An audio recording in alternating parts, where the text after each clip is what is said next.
السلام عليكم ورحمة الله وبركاته. ازيكم يا حبايب قلبي؟ عاملين ايه؟ يا رب تكونوا بخير. انا النهارده هعمل لكم خلية النحل بالجبنة. الجبنة اهي، ده حسب الرغبة، ممكن تحبوها سادة من غير جبن عادي، ممكن تحبوها بالجبنة إيه، سواء فطار او عشاء. ودي حبة البركة، وده سمسم، ودي خميرة، ودي كوباية مية للعجن، ودي معلقة سكر كبيرة، ومعلقة ملح كبيرة، وده كيلو دقيق. تمام. ونسمي بسم الله. وده حبايبي معلقه الخميره اهي، هننزلها على الدقيق. بسم الله الرحمن الرحيم. ودي برضو معلقه السكر ومعلقه الملح. بسم الله.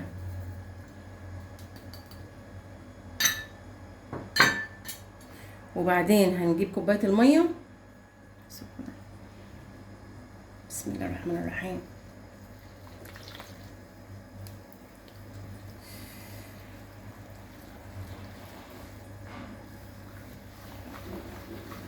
هعجنها وارجع لكم.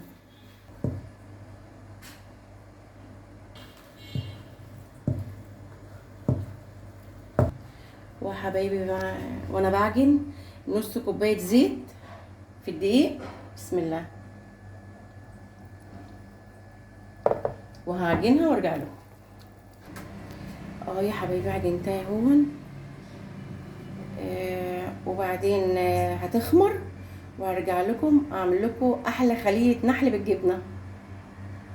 وحبايبي واحدة اهو انا عملتها معكم اهي، وهحط عليها الجبنة.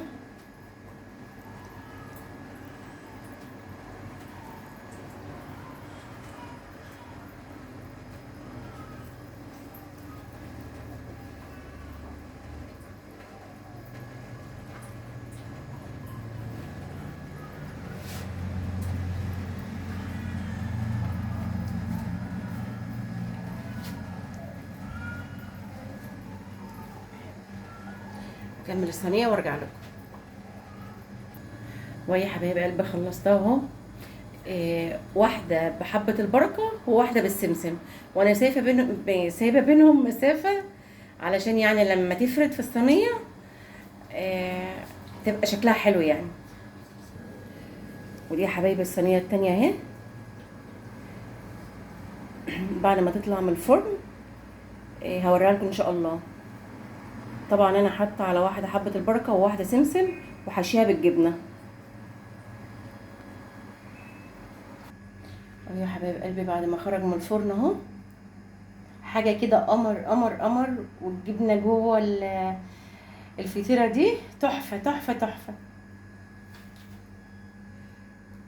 بسم الله.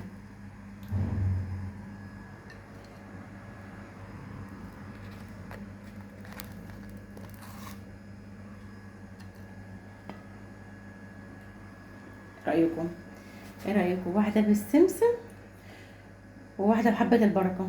هفتحها معاكم اهو. ويا حبايبي اهي.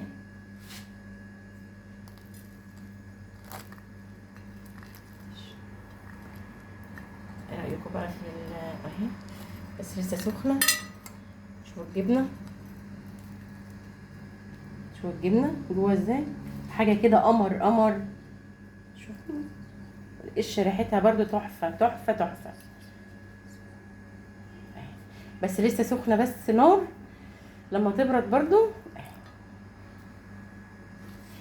واتمنى ان انا كل اللي بقدمه يعجبكم. وطبعا خلية النحل دي تنفع فطار وتنفع عشاء.